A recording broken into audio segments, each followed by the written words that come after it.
बिछ गई सियासी विसार, खेला जा रहा है सियासी खेल, जारी है वार पलटवार। शह और मात के खेल में बनाई जा रही है रणनीति। कौन पड़ेगा किस पर भारी, ये कभी भी सिर्फ हस्तक्षेप.com पर अमलेंदु उपाध्याय के साथ। फेसबुक लाइव में आप लोगों का स्वागत है। आज हम लोगों ने नेहरू रिवाइव में बातचीत का विषय रखा है पंडित जवाहरलाल नेहरू, आधुनिकता, राष्ट्रीयता और आधुनिक भारत।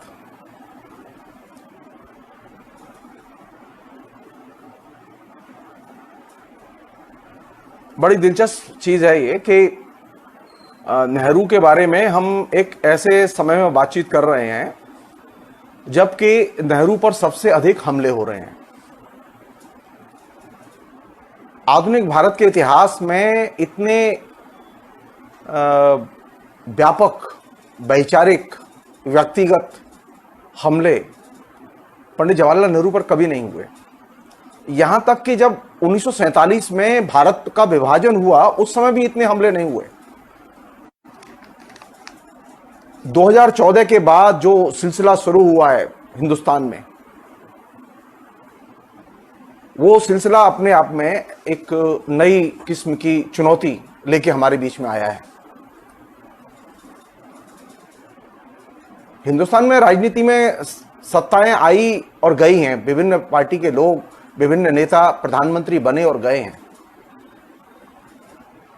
लेकिन कभी ऐसा नहीं हुआ कि पंडित जवाहरलाल नेहरू पर अटैक किया गया हो, और वो भी नास्टी, एकदम थर्ड ग्रेड घटिया किस्म का अटैक। तो पहले तो मैं जो नेहरू रिवाइव फेसबुक पर जो पन्ना है, इसके जो ऑर्गेनाइजर हैं, उन्हें मैं साधुवाद देना चाहूंगा कि उन्होंने नेहरू को युवाओं के सामने पेश करने का जो ये बीड़ा उठाया, ये स्वागत योग्य कदम है। क्योंकि ये जो पिछले 30 साल में जो नेहरू, जो युवा पैदा हुआ है, वो नेहरू को एकदम नहीं जानता। ये मोबाइल कल्चर के साथ जो युवा पैदा हुआ है, वो नेहरू की भूमिका को एकदम नहीं जानता। ये वह युवा है जो कि रोटी, कपड़ा और मकान के अलावा उसके हिंदुस्तान में कोई और तस्वीर नहीं आती।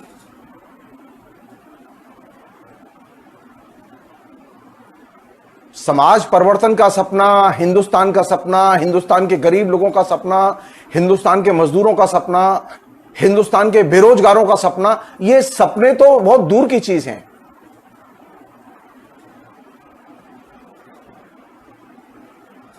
इस चीज को हमें ध्यान में रखना चाहिए कि ये जो अभी जो चैलेंज है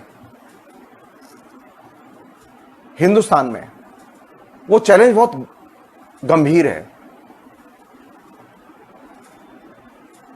पहले जैसी सशक्त पार्टी के तौर पर कांग्रेस थी, आज वैसी पार्टी भी नहीं है।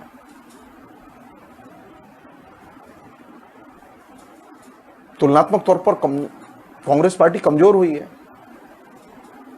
आइडियोलॉजिकली उसकी ग्रिप जनता के बीच में कमजोर हुई है। इसके बावजूद उसकी प्रासंगिकता, रिलेवेंस अभी भी बनी हुई है। यह बहुत महत्वपूर्ण चीज है। मैं कांग्रेसी नहीं हूं, बल्कि मैंने अपने जीवन के जो मूल्यवान छात्र राजनीति के जो 25 साल हैं, वो कांग्रेस की राजनीति का विरोध करते हुए गुजारे हैं। मैं कभी अपने जीवन में कभी किसी कांग्रेसी नेता से नहीं मिला। मेरी किसी कांग्रेसी नेता से कोई मित्रता भी नहीं है, कोई परिचय नहीं है। इसके बावजूद मैं नेहरू का फैन हूं। मैं पेशे से प्रोफेसर रहा हूं। कलकत्ता विश्वविद्यालय में मैंने 27 साल तक पढ़ाया है, और बिल्कुल गलियों में, सड़कों पर जवाहरलाल नेहरू विश्वविद्यालय से लेके कलकत्ते तक कांग्रेस के साथ में, कांग्रेस के कार्यकर्ताओं के साथ में, कांग्रेस के नेताओं के खिलाफ में आइडियोलॉजिकल फाइट की है। इसके बावजूद मैं विनम्रतापूर्वक यह कहना चाहता हूं कि पंडित जवाहरलाल नेहरू आज देश के लिए जितने प्रासंगिक हैं उतने प्रासंगिक वे पहले कभी नहीं थे।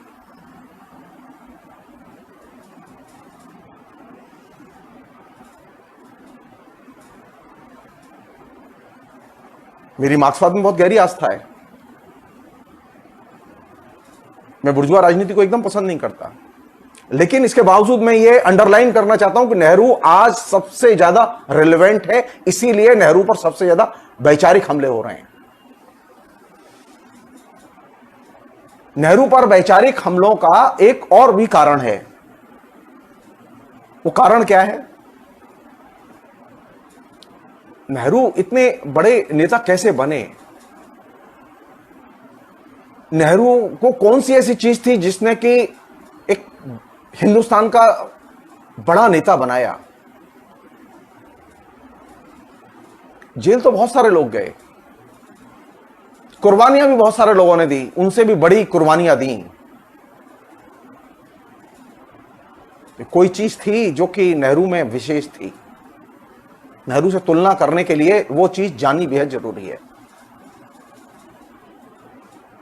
नेहरू क्यों बाकी तमाम बहुत सारे नेताओं से, बहुत सारे प्रधानमंत्रियों से जो नेहरू के बाद हुए, उनसे गुणात्मक तौर पर अलग हैं और क्यों रेलेवेंट हैं, ये उत्तर इसी में छिपा हुआ है। नेहरू की खूबी थी कि वो हिंदुस्तान को जमीनी स्तर पर जानते थे। हिंदुस्तान के आम आदमी और खासतौर पर किसान की धड़कनों को वे करीब से पहचानते थे। एक एक हिंदुस्तान का इलाका, गांव हो, कस्बा हो, शहर हो, तहसील हो, पंचायत हो, सुदूरवर्ती इलाके हो, उन सब में नेहरू की गहरी पैंठ थी और नेहरू उसे अपनी पल्स, धड़कनों से पहचानते थे। और ये जो नेहरू का जो भारत के प्रति लगाव और भारत को जानने की जो उत्कंठा, नेहरू को हिंदुस्तान का सबसे महत्वपूर्ण नेता इस चीज ने बनाया क्योंकि नेहरू ने हिंदुस्तान को जानने की और जानकर फिर उसे बदलने की कोशिश की। आप कल्पना कीजिए, नेहरू के बाद बहुत लोग हुए हैं प्रधानमंत्री, लेकिन नेहरू जैसा गद्य किसी ने नहीं लिखा, नेहरू जैसी शानदार किताबें किसी ने नहीं लिखी। आज भी हिंदुस्तान में कोई भी हिस्टोरियन किसी भी भाषा का हो, देश का हो, विदेश का हो, जिस समय वो हिंदुस्तान को जानने की कोशिश करता है तो उसके दिमाग में यही चीज आती है कि नेहरू की किताब पढ़ो पहले।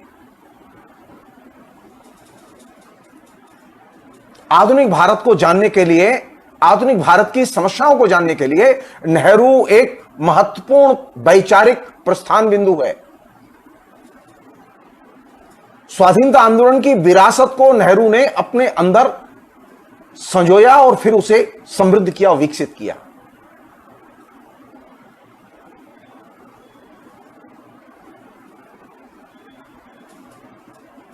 और नेहरू के सामने एक ही चिंता थी, वो चिंता अगर हमारे सामने हो और हमारे नेताओं के सामने हो तो हिंदुस्तान का दरिद्र दूर हो जाए।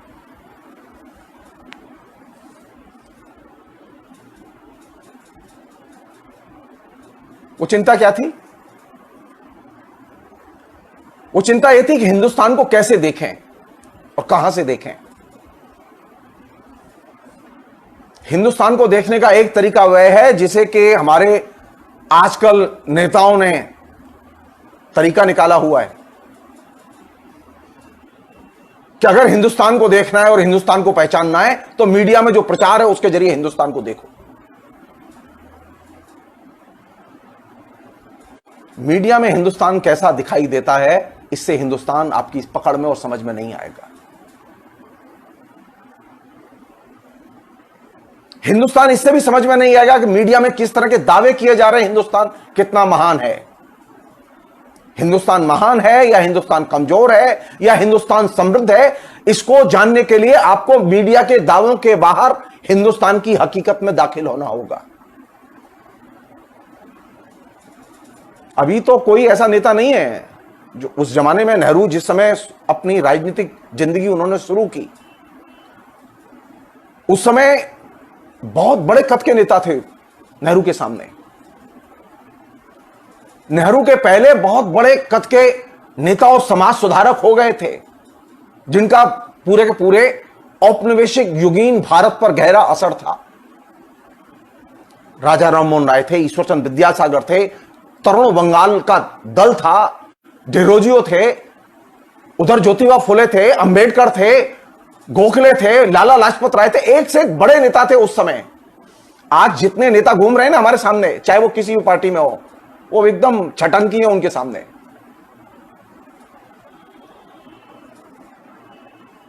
नेहरू ने अपनी प्रतिभा का विकास एक ऐसे दौर में किया जिस समय के चैलेंज के तौर पर हिंदुस्तान में बड़े विचार थे और बड़े नेता थे। मीडिया नहीं था, मीडिया के जरिए प्रायोजित कैंपेन नहीं था किसी भी नेता के विकास के लिए।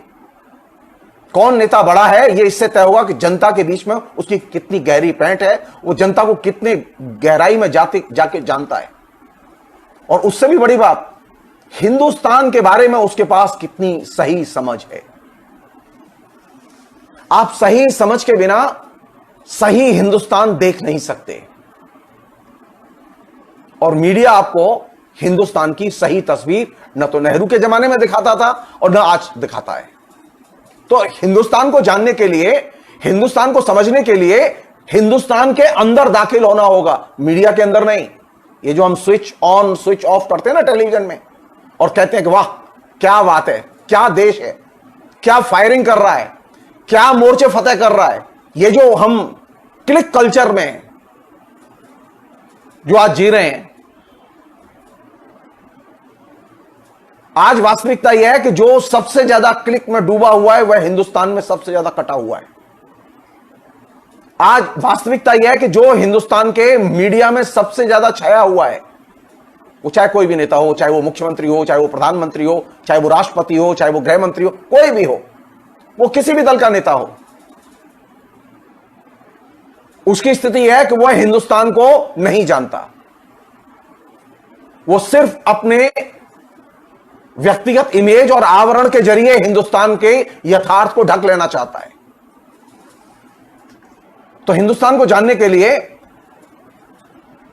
मीडिया के बाहर क्लिक कल्चर, जो आधुनिक युग की सबसे बड़ी कल्चर है, इंटरनेट के आने के बाद की सबसे बड़ी कल्चर है, इस क्लिक कल्चर के बाहर निकल के हिंदुस्तान को देखना होगा।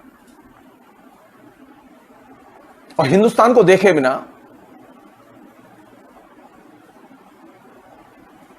आप हिंदुस्तान के बारे में कोई समझ नहीं बना सकते। हिंदुस्तान के बारे में आपकी समझ बने, इसके लिए जरूरी है कि हिंदुस्तान के बारे में आपके पास में सही नजरिया हो। नेहरू की सबसे बड़ी विशेषता यह थी कि नेहरू ने अपने नजरिए का विकास हिंदुस्तान की जनता के साथ घुल मिलकर हिंदुस्तान की जनता के पास जाकर किया। कोई जिला नहीं था, कोई तहसील नहीं थी जहां नेहरू खुद न गए हों। और खासतौर पर ये जो उत्तर भारत, बंगाल, ये तमाम जो इलाके हैं, इन इलाकों में तो नेहरू की बहुत गहरी पकड़ थी।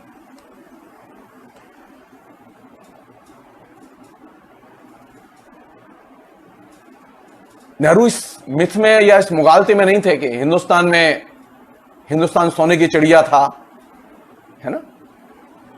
हिंदुस्तान में बड़े बड़े विचारक हुए थे तो अब जाने की क्या जरूरत है, उनके विचार के प्रचार से ही काम चल जाएगा। जी नहीं, हिंदुस्तान के भाव को, इसकी भंगिमाओं को, इसकी धड़कनों को, इसकी फीलिंग्स, अनुभूति को अर्जित करने के लिए हिंदुस्तान की बुनावट को जानना बेहद जरूरी है। तो नेहरू ने इस हिंदुस्तान के समाज की बुनावट को करीब से जाके उसमें इन्वॉल्व होके जानने की कोशिश की। यह नियम है, यह देखा भी गया है कि इतिहास को वही लोग बदलते हैं जो इतिहास के निर्माण की प्रक्रिया में शामिल होते हैं। वे लोग इतिहास नहीं बदल सकते जो इतिहास के बाहर खड़े होते हैं। आजकल जितने नेता हैं उनमें से अधिकतर नेता वे हैं जो कि इतिहास के निर्माण की प्रक्रिया के बाहर खड़े हुए हैं। वो टेलीविजन में हैं, वो पोलिंग बूथ पर हैं, वो असेंबली और लोकसभा में बैठे हुए हैं, लेकिन वे इतिहास के निर्माण की प्रक्रिया का अंग नहीं है। इसलिए इतिहास के निर्माण में उनकी कोई भूमिका नहीं है। और ये जो इतिहास के निर्माण में व्यक्ति की या व्यक्तियों की या संगठन की भूमिका तब बनती है जबकि वह जनता से जुड़े, जनता के बीच में जाए, जनता को जाने और जनता को महसूस करे। जनता को महसूस किए बिना आप जनता के दिलों पर राज नहीं कर सकते। आप कल्पना कीजिए, उस समय रेडियो नहीं था, उस समय टेलीविजन नहीं था, हिंदुस्तान की अधिकतर जनता निरक्षर थी। अभी तो टेलीविजन है सब जगह, 40 करोड़ लोगों के हाथ में मोबाइल और इंटरनेट है। आप जरा इंटरनेट को बंद करा दीजिए और टेलीविजन को बंद करा दीजिए, फिर देखिए सारे नेताओं की एकदम हवा निकल जाएगी। वो चाहे प्रधानमंत्री हो, चाहे गृह मंत्री हो, या कोई भी हो, क्योंकि किसी का भी जनता से कोई लगाव नहीं है।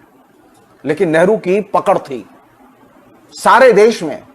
इसलिए यह बहुत जरूरी है कि हिंदुस्तान को जान के, हिंदुस्तान को अर्जित करना, हिंदुस्तान की जनता के जीवन को जान के उसके तमाम किस्म की सामाजिक जटिलताओं को अर्जित करना और फिर उसके हिसाब से सोचना कि ये इस जनता को कैसे बदला जाए, इस समाज को कैसे बदला जाए। हिंदुस्तान का मतलब हिंदुस्तान का नक्शा नहीं होता। हिंदुस्तान का मतलब यह नहीं होता कि आप के पास संगठन है तो आप बस नेता बन जाएंगे। कांग्रेस में पहले कभी कोई नेता नहीं बनता था जब तक वो जमीन से निकल के नहीं आता था।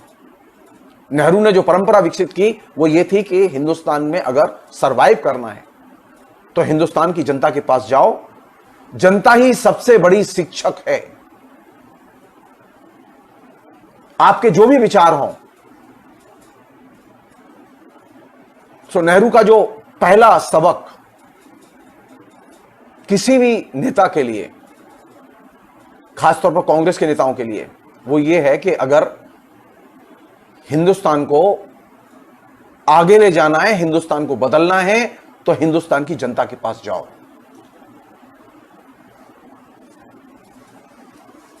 अब मैं एक प्रसंग शुरू कर रहा हूं जो कि आज के दौर से बहुत जुड़ा हुआ है और बहुत ही इंटरेस्टिंग है।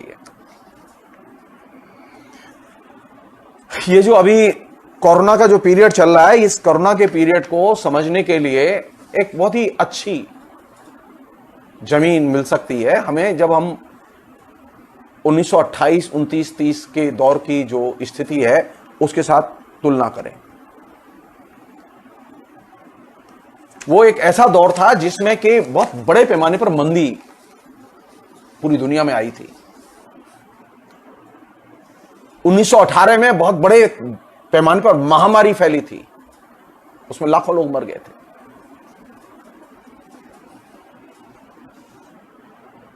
और उस दौर को नेहरू ने एक नाम दिया, बहुत ही सटीक नाम दिया, जो आज की स्थितियों पर बहुत एकदम सटीक घटता है। नेहरू ने एक नाम दिया हिंदुस्तान को, एक बेबस कौम, एक ऐसी जाति, नेशनलिटी, एक ऐसा नेशन, एक ऐसा राष्ट्र जो बेबस था। आज कोरोना के दौर में एकदम सटीक ये नाम, एक बेबस कौम, सटीक घटता है। कैसा दौर था वो? आपको ये लगेगा ही नहीं नेहरू आज नहीं है। आपको लगेगा कि ये अभी मौजूद हैं और ये अभी कांग्रेस के दफ्तर में बैठ के बात कर रहे हैं।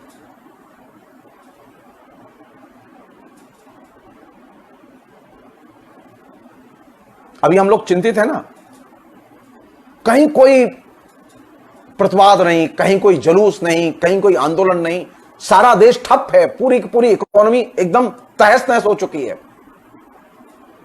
आपका जीडीपी जो 7-8% था वो पिछले 6 साल में घट के 2% के नीचे जा चुका है। कोरोना की वजह से पिछले 5-6 महीने में 15 करोड़ से ज्यादा लोगों की नौकरियां जा चुकी हैं।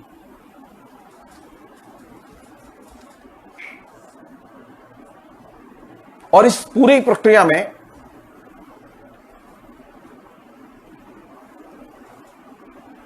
जो चीज घटी है वो क्या है? नेहरू जी किसके बारे में लिख रहे हैं? नेहरू जी अंग्रेजों के बारे में लिख रहे हैं।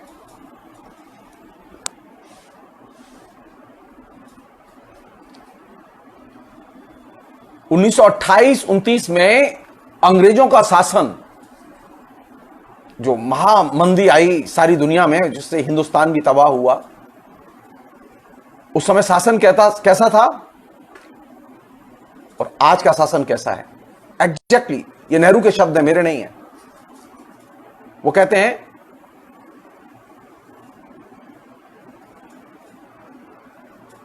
जनता के दुखों से बेखबर शासन।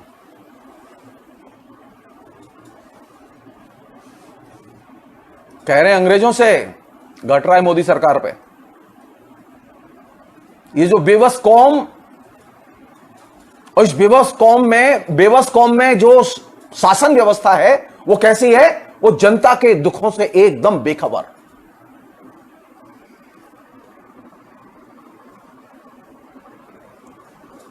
बड़ी चर्चा है ना ये 5 किलो राशन, गेहूं, चावल, है ना, ये जो खुराक है 80 करोड़ लोगों को बांटी गई है। और सारे अर्थशास्त्रियों ने इंटरनेट पर बड़ा सुंदर ढंग से समझाया भी है। कुछ लोगों ने इसके गणित दूसरे तरह से बनाई है, जो आलोचक है उन्होंने बनाई है। कुछ लोगों ने, सरकारी लोग हैं, उन्होंने बनाई कि देखो हम 80 करोड़ लोगों को पाल तो रहे हैं। मेरे कहने से आप एक बार इंटरनेट पर जाइए और क्लिक कीजिए, और आप क्लिक करके यह जानने की कोशिश कीजिए कि एक चूहा प्रतिदिन कितना अनाज खा जाता है। तो आपको चौंकाने वाली चीज मिलेगी। ये जो 5 किलो गेहूं है, ये जो 5 किलो और 6 किलो का जो खाद्य जो सरकार दे रही है आम लोगों के लिए, ये ठीक ऐसा ही खाद्य ब्रिटिश सरकार ने दिया था।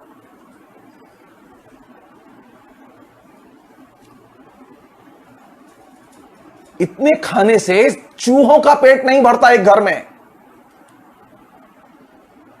ये मैं नहीं कह रहा हूं फिर मैं कह रहा हूं इस बात को, ये मैं नहीं कह रहा हूं, नेहरू जी के शब्दों में बता रहा हूं मैं आपको। वो लिख रहे हैं,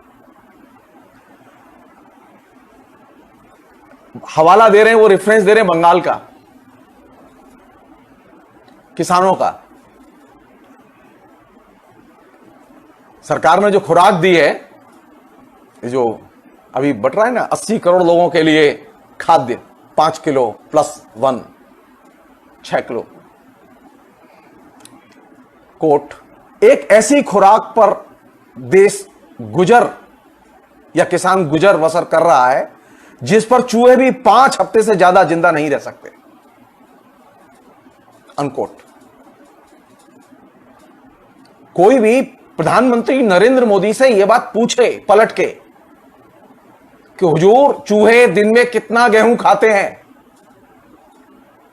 और कितना गेहूं जो गोदामों में है वो चूहे खा के नष्ट कर देते हैं, तो आपके जान के आश्चर्य होगा कि चूहों का भी पेट नहीं भर सकता जो सरकार अभी इस तबाही में राशन दे रही है।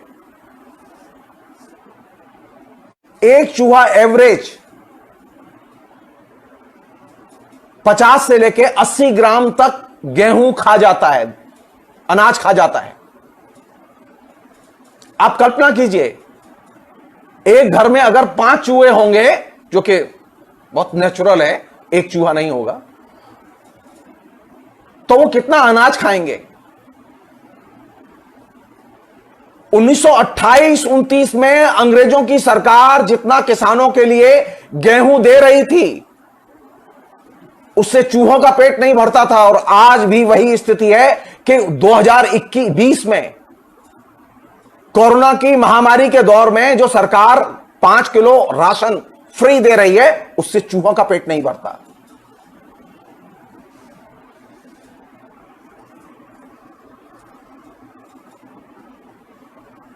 एक पैराग्राफ है बहुत ही शानदार, वो मैं आपको सुनाना चाहता हूं। बस उस पैराग्राफ को आप एक बार ध्यान से सुनिए। नेहरू ने लिखा है, बहुत ही शानदार पैराग्राफ है उस दौर को लेकर, उस दौर की सरकार के कार्यकलाप को लेकर। और आप सिर्फ नजर में रखिए ये जो मौजूदा सरकार है, इसे, ये मौजूदा सरकार और इसके जो कारिंदे हैं, भाजपा के लोग हैं, वो क्यों नेहरू से इतनी नफरत करते हैं? क्योंकि नेहरू के एक एक शब्द लोडेड हैं, उसमें वजन है, उसमें हिंदुस्तान की जनता का दर्द झलकता है और वो आज भी रिलेवेंट है।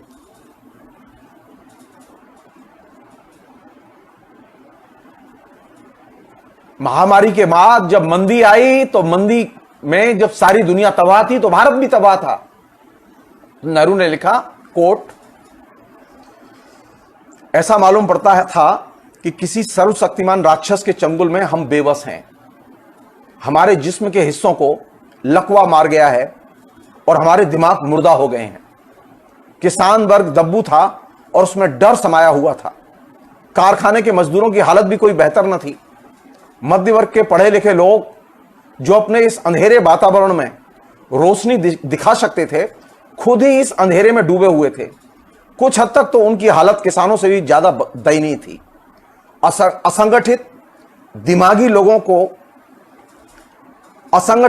लोगों की एक बड़ी तादाद किसी किस्म का हाथ का काम या वैज्ञानिक हुनर नहीं जानती थी और वह खेती से अनभिज्ञ थी। अनकोट।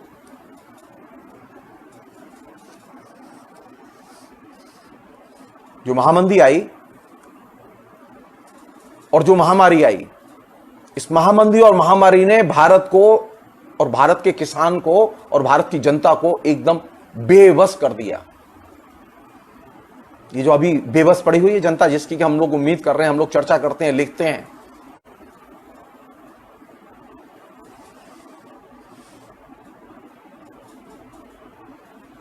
हम लोगों में, अधिकतर लोगों में ये ज्ञान ही नहीं है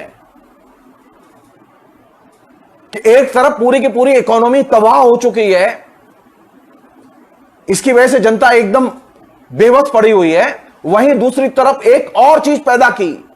ये जो अभी मॉडल चल रहा है ना, ये मॉडल वही है जो 1928-29 में अंग्रेजों ने लागू किया था। वही मॉडल नरेंद्र मोदी की सरकार ने इस कोरोना पीरियड में पूरे देश के ऊपर लागू किया है।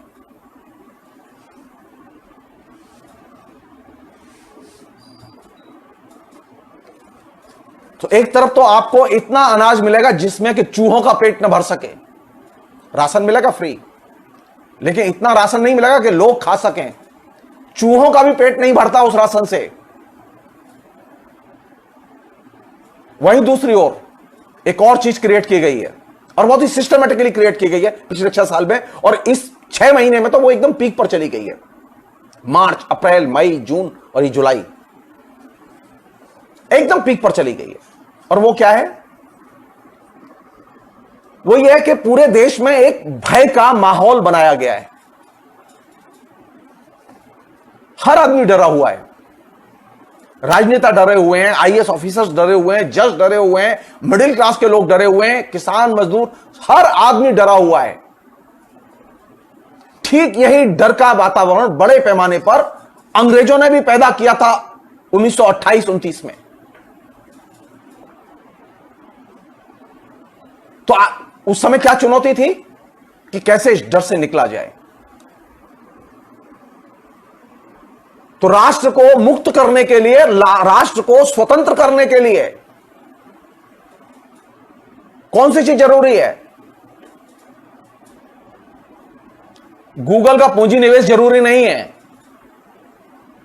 मुकेश अंबानी की कंपनियों का चंगा होना जरूरी नहीं है। ब्रिटेन की कंपनियों से ज्यादा ताकतवर कंपनियां नहीं है हमारे यहां अभी भी।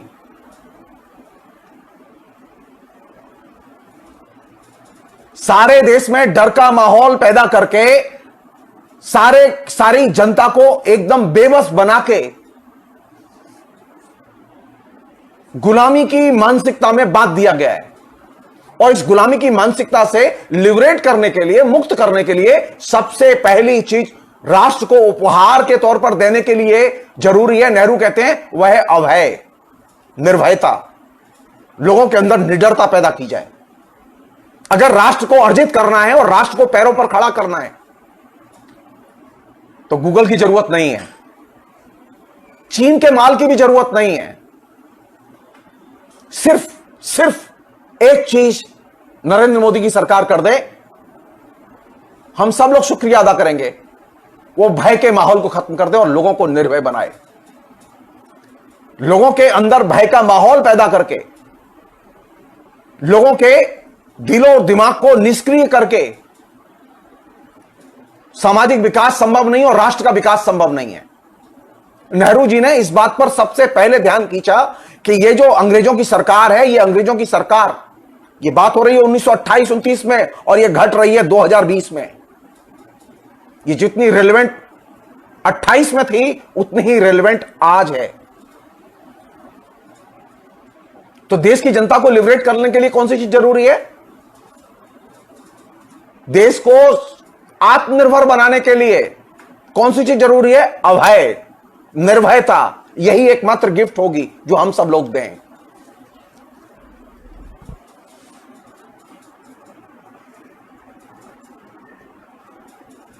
नेहरू जी कहते हैं कि सिर्फ शारीरिक हिम्मत ही नहीं बल्कि दिमाग से डर का हट जाना एक बहुत बड़ी गिफ्ट होगी।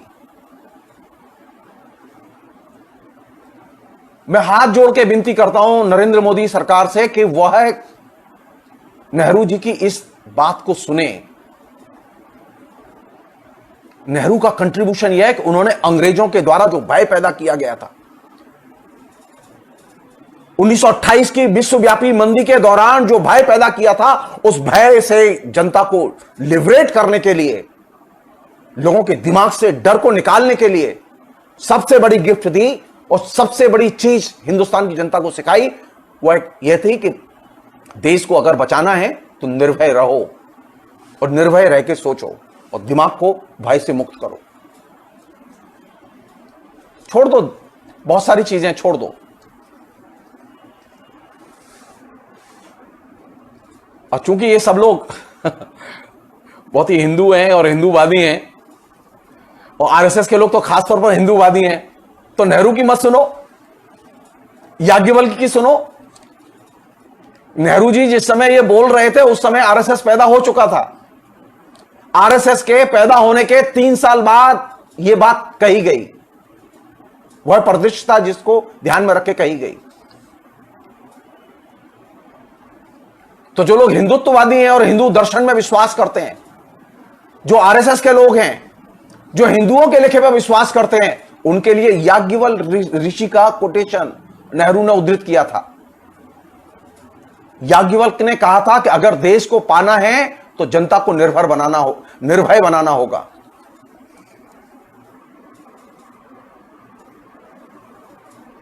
नेताओं का काम क्या है? नेताओं का काम यह नहीं है कि वो अपनी तस्वीरें दिखाएं, अपने फैन पैदा करें, अपने फॉलोअर पैदा करें। नेताओं का काम है जनता को निर्भय बनाना। और ये वाक्य नेहरू ने उद्धृत किए याज्ञवल्क्य के। तो जो चीज समझने की है वो क्या है कि अगर आपको महामारी से लड़ना है और कोरोना से लड़ना है तो कोरोना से लड़ने के लिए कौन सी चीज जरूरी है? पहली चीज जरूरी है कि हिंदुस्तान को भय मुक्त किया जाए, हिंदुस्तान के दिमाग को भय मुक्त किया जाए, हिंदुस्तान की जनता को भय मुक्त किया जाए। हिंदुस्तान की जनता को भय में डाल के, आतंक के साए में डाल के, झूठे मुकदमों में फंसा के और लोगों के अंदर यह भय पैदा करके कि अगर आपने बोला तो पुलिस उठा लेगी, आप हिंदुस्तान का विकास नहीं कर सकते। गूगल पूरा देश परचेज कर ले, गूगल पूरा देश परचेज कर ले, सारे देश में चप्पे चप्पे पे पैसा निवेश कर दे, लेकिन हिंदुस्तान को अर्जित नहीं कर सकता। अरे ताकतवर होती और इतनी प्रभावशाली होती, पहले अमेरिका अपना तो घर संभाल ले। ये जो अमेरिकी कंपनी के यहां जियो में जो ये जो बाइट्स आ रही हैं लगातार कि लगातार जियो में इतना निवेश, इतना निवेश, इतना निवेश, और सबसे ज्यादा प्रचार किया जा रहा है। कम से कम ये तो पूछो अमेरिकी कंपनियां अमेरिका में कितना निवेश कर रही हैं। बीजेपी के लोग जो लगातार कैंपेन कर रहे हैं और लगातार ये प्रचार कर रहे हैं टेलीविजन के जरिए, उनके अनुभव को प्रचार कर रहे हैं। अमेरिका में कोई अमेरिकी कंपनी पैसे निवेश नहीं कर रही। अमेरिकी पूंजीपतियों को, अमेरिकी बहुराष्ट्रीय कंपनियों को अमेरिका की जनता से प्यार नहीं है क्या? वो हिंदुस्तान क्यों निवेश करना चाहते हैं? क्योंकि हिंदुस्तान में भय का माहौल है, और भय का माहौल उन्हें दोष के लिए, शोषण के लिए सबसे उपयुक्त माहौल है। अमेरिका में जनता डरती नहीं है। सड़क पर निकल आई थी, एक पुलिस वाले ने एक युवक की सरेआम पिटाई की थी, उसको गर्दन दौड़ दी थी, सारा देश चलाया गया। सारी की सारी कोरोना की जो तोड़ दी, तो ट्रंप प्रशासन की एकदम भूस भर के, और प्रशासन को मजबूर होना पड़ा, सारी मांगे माननी पड़ी। पहली बार ये जो शासक हैं, नरेंद्र मोदी जैसे शासक हैं, ट्रंप जैसे चीज से डरते हैं, जनता के आंदोलन से। वे सांसदों से नहीं डरते, वो विधायकों से भी नहीं डरते, वो चुनाव से भी नहीं डरते। वो आप चुनाव में हरा दिए तो विधायक खरीद के सरकार बना देंगे अपनी, इसलिए वो चुनाव से डर नहीं है। उन्हें एक चीज से डर है, जनता के आंदोलन से। जवाहरलाल नेहरू की विशेषता यह थी कि जवाहरलाल नेहरू ने जनता को आंदोलित किया और जनता को मुक्त किया। और 1928, 1930 जिस समय तो व्यापी मंदी थी, आतंक था उस समय अंग्रेजों का, आज कोई हम ही नहीं है। हमारी जरूरत भय मुक्त लिखें और बोलें, सोचें।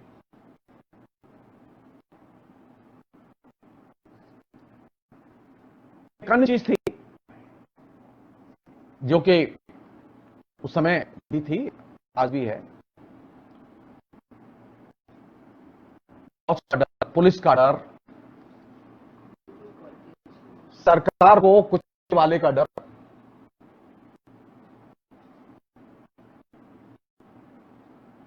सरकार के दबाव में जनता को कुचलने का डर। उस समय गांधी की भी एक ही आवाज थी, डरो मत। और ये जनता के लिए आह्वान था। आज की डेट में जो सबसे बड़ी चीज जो जरूरी है वो ये कि जनता के अंदर से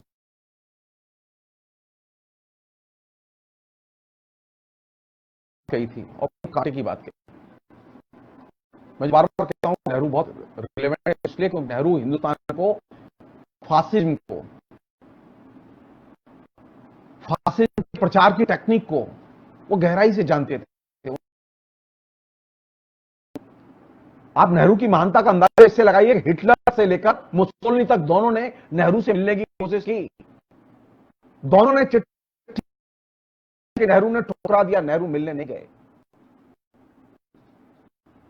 हमारे यहाँ तो जो लोग हैं अभी, उन्हें तो कोई छोटा सा टुइया सा तानाशाह तुर्की का अगर वो बुलाता है तो गले कहते हैं। नेहरू में ये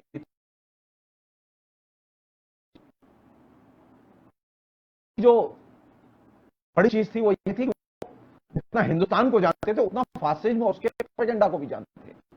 उन्होंने एक और बात कही थी उस समय, उन्होंने कहा था कि जो डर का जो माहौल है, डर का भाई है झूठ, जो है वो डर का कहीं भी दोस्त है। इसलिए जब आप डर के खिलाफ लड़ेंगे, निर्भयता से लड़ेंगे, निर्भयता के लिए लड़ेंगे, लोगों को निडर बनाने के लिए लड़ेंगे, बात सच के लिए लड़ेंगे।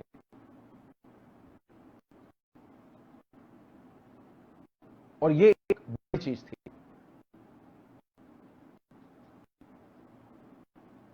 तो नया जो दौर शुरू किया, नए जो उन्होंने लाइन दी वो ये थी कि डर का करीबी दोस्त है झूठ।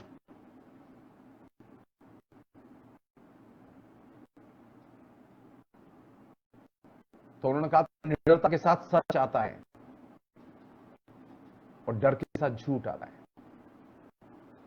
तो ये जो झूठ का जो कैंपेन नरेंद्र मोदी की सरकार करती है वो डर के पैकेज के तौर पर है।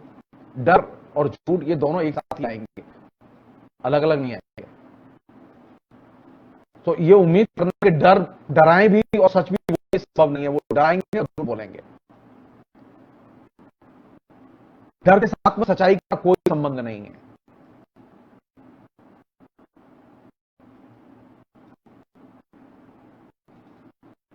एक अन्य चीज वो ये कि बार बार ये सवाल उठ रहे हैं, अभी भी उठ रहे हैं, पहले भी उठ रहे थे, कांग्रेस पार्टी किसके लिए है, कांग्रेस का मतलब क्या है।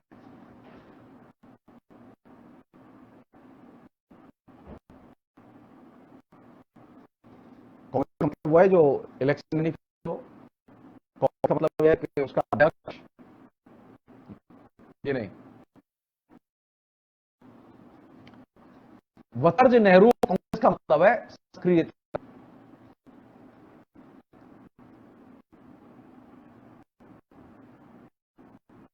नेहरू जी कहते हैं कांग्रेस ने सक्रियता के जरिए ही ब्रिटिश शासन को चुनौती दी थी और ब्रिटिश शासकों को भागने के लिए मजबूर किया था। तो कांग्रेस को अगर रिवाइव करना है, कांग्रेस को अगर अपना विकास करना है, तो किस चीज के जरिए विकास होगा?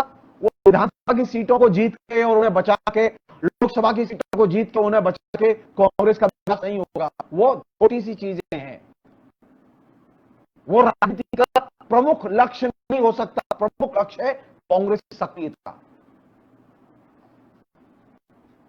कांग्रेस जितनी सक्रिय बनेगी, झूठ और डर के ऊपर टिकी सत्ता उतनी डरेगी। ब्रिटिश सरकार डरी थी, ये सरकार भी डरेगी।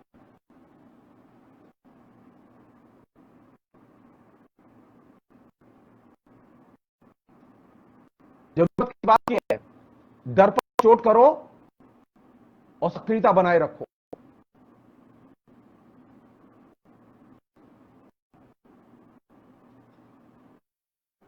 ये एक ऐसी चीज है जो कि हम अपने आचरण में लाएं, अपने व्यवहार में परखें और देखें।